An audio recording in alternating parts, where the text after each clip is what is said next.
This is I Hear Things for Friday, April 1st, Rabbit. What to do when the line stops going up. I was delighted to get out of the house last week to attend Podcast Movement Evolutions in Los Angeles. It was, in fact, my first in-person event since the last Podcast Movement back in 2021 at the Gaylord in Nashville. And it was so great to see noses and chins, and even my own nose and chin I have not seen in so long. I had the enormous honor to represent Edison Research, Wondery, and Art19 on the stage for the live premiere of Infinite Dial 2022. And thanks to the top-notch team at Podcast Movement, we were able to stream that session for Infinite Dial all over the world for watch parties and drinking games and all the things that have happened over the 24-year history of that particular study. I'll leave a link in the show notes to watch the entire thing if you'd like, and I encourage that. But a few days ago, I posted a full recap of the podcasting stats from the Infinite Dial this year on Medium and also on the Edison website, and I will include a link to those in the show notes as well. And that's where you'll find the graphs that matter and the ones that really tell the story of the current state of podcasting. The word cloud on Twitter for coverage of this talk would surely have contained the phrase audible gasp. And by now, I'm sure you know why. Yes, after 9 years of pretty steady growth in podcasting, the percentage of Americans who listen to a podcast every month did in fact dip. It dipped from 41% to 38%. Now, if you've been listening to this show for a couple of months, it should now be clear to you that I've been preparing this. I've been preparing you for this all along. Unlike the magical physics-defying properties of NFTs, the line for podcasting doesn't always go up. What matters in the long run is whether or not the trend line is up. And I think we can confidently say that it is. The number may be down from last year, but it's up from the last pre-pandemic year, 2020. And even more so with the weekly number, which went down from 28% to 26% this year, but is up from 2020's 24%. Now, I spent a lot of time at Podcast Movement and in my detailed recap piece talking about the effects of the pandemic on podcast listening. We have the benefit of seeing multiple ongoing studies like the Podcast Consumer Tracking Report and Share of Ear, all of which help us to corroborate what seems to be the most compelling hypothesis for this drop.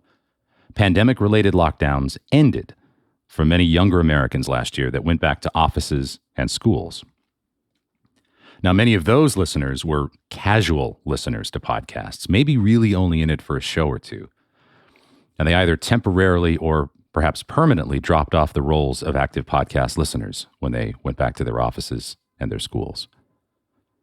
You can certainly tease out the impact of newer to podcasting platforms here, like Spotify and YouTube. They've been instrumental in bringing new listeners to podcasts, but not to podcasting per se. Now, I believe that is changing with both platforms, which I'll get to in a moment.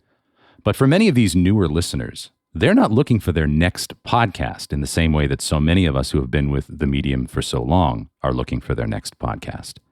They aren't asking for podcast recommendations. They're doing something else. Now, here's where it starts to feel a little unfair.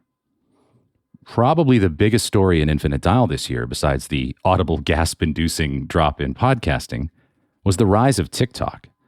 In just 2 short years, TikTok has become the third most widely used social media platform in America. And with the 12 to 34s who were most likely to drop off the rolls of podcasting, TikTok was number 2. It actually surpassed Facebook. Now, the genius of TikTok is that more than any other social network, it asks nothing of you. It only requires you to sit back and be fed drip by drip, like the human passengers of the Axiom in WALL-E. TikTok is a functioning time machine for short-term hops. You want to wake up 3 hours in the future? Start watching TikTok. Set an alarm, though. It's hard to compete with that, especially when listening to a podcast asks a bit more cognitively than watching jerky bros prank their girlfriends and get shoes thrown at them. But compete with that you must, because as a podcaster, you are locked in battle. Not with other podcasts, not with your brethren and sestrin, but in a battle for attention. period. The answer here is not simply to put your podcasts on TikTok. That is not going to work. That is not the mental frame that people are in when they sit down in front of the gaping maw of their iPhone screen and settle in for a bout of short attention span theater. No, that's not the answer. And listen, you don't have to do any of what I've been suggesting on this show for the last several months. Time is limited, and I would rather you do one great podcast than 2 or 3 mediocre shows on various platforms.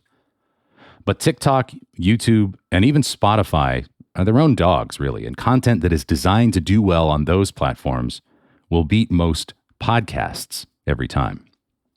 The key here is to know who you are for and to stand for a thing. If you know who you are for and you stand for a thing, the form is less important than the function. If you have a sure grip on your audience, the content practically creates itself, no matter the shape or size of the container it sits in. And that is the work of creating a show. Now, I've been researching this space practically since the beginning, and from that perspective, I think we're just coming out of phase 2 of podcasting and tentatively lurching into phase 3. Phase 1 comprised the first 10 years, really, of the medium. Throw it up and see what sticks. Honestly, many of us are still doing that. I count myself in there for sure. In phase 1, measuring the whole space was important, and that's certainly been Edison's charge as we have played our part in the development of a podcast economy over the past several years. In phase 2, the larger podcasters and networks turned their attention to revenue, and the kind of research we've been asked to do in service of that has been all about brand lift studies, ad effectiveness, and deeper insights into purchase behavior. Now, in an ideal world, this would be phase 3. But in the world in which we live, someone has to pay the bills and keep the lights on. And that's been the kind of work that we've been doing for the last 5 years. Now, my hope is that we're moving into phase 3 of this medium, deeper insights into the wants, needs, and desires of current and prospective listeners for podcasts. In other words, research about content, not about mattresses and meal plans. Now, this is the kind of work that really gets me excited because it faces the future and not the past. It goes from how did we do to what could we do? And I don't really know what the intersection of podcasting and, say, TikTok looks like, but I do know that there is a body of humans out there that consumes both, and understanding those humans better is the key to a sustainable competitive advantage.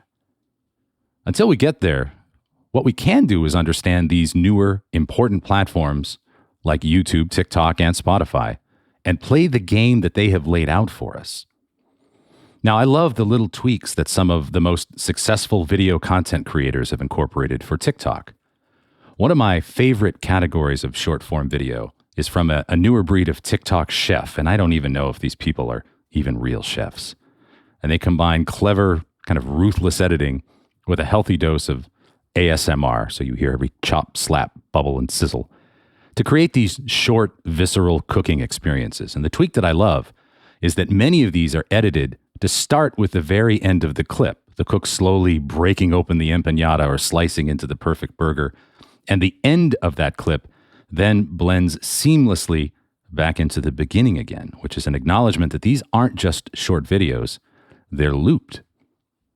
Because everything happens so fast and is so ruthlessly edited, these videos reward repeat views. And I've watched this one dude fry the same chicken maybe 100 times. I can almost smell it. Maybe I should even try to make. No, I'll just keep watching it. Except when I have to switch to Uber Eats to get dinner.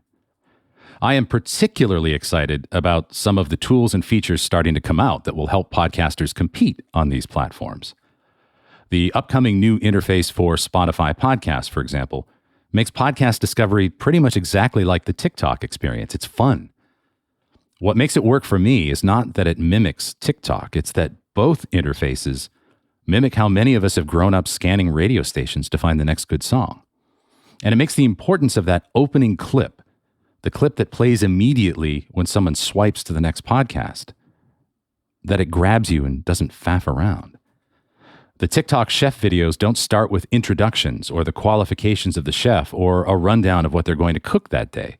They just start in situ with some delicious meat-filled thing being pulled apart or stuffed in someone's mouth, and they just get on with it. Now, many of you do this already with your podcasts, of course. Start with something kind of provocative before you get into the intro. It's something I'm going to think about for sure. If someone gives this podcast 5 seconds, do I want that 5 seconds to be that soothing down-tempo lounge music at the start? Maybe. Or maybe something more jarring. But I'm going to think about that. Now, similarly, tools like Adori Labs, which I've included a link for in the show notes, are coming out to help podcasters adapt their content to YouTube. And it seems like YouTube themselves are finally stepping out from behind the curtain and potentially embracing RSS feeds. This is all good news for podcasters. It means you can work on making a podcast, which you are good at, and not a video, which many of us suck at least I suck at it. And let's not forget another platform that I've been talking about at length on this show for some time, Facebook. And I'll note a couple of stats here from Infinite Dial. The average weekly listener to podcasting listens to about 8 episodes of podcasts in a given week. But if you are 55 plus, that number is 5. It's quite a bit lower. And also, when you look at social media brand usage by Americans 55 plus, Facebook is number 1 by a lot. 57% say that they use Facebook. Number 2 here is actually sort of a tie between Pinterest and Instagram. For Americans 55 plus, Facebook remains the undisputed king of social media. Yes, TikTok has grown many times over with that demo, about 6 times over in 2 years. But for most older Americans, there's really only time in their lives for one social network, and Facebook is it. And these 55 plus humans are not yet listening to as many podcasts as they could be. They lag well behind 12 to 34-year-olds and 35 to 54-year-olds in that regard. Now, much of that is content related, or at least in how that content is presented. And let's remember here, 55 plus Americans are healthier, wealthier, and sticking around for a while. I believe they also make websites and ZipRecruit people and need better help. Reaching those underserved listeners isn't about making more shows about retirement income. It's putting your already great shows in front of them where they are. Now, I want to close here by wrapping up what I've been trying to get across to you for these last several months on this show. This isn't a time for podcasters to let off the accelerator. It isn't a time to believe that the impacts of the pandemic have all been felt and that now things will get back to quote unquote normal growth for podcasting. There is a cap on podcasting, I will tell you. There is a cap on everything. And I'm not saying that we just bumped into it in the last year, but I am saying to assume that we did and act accordingly. I'm Tom Webster. Thanks so much for listening. I'll be back in a couple of weeks. This has been I Hear Things. We'll see you next time.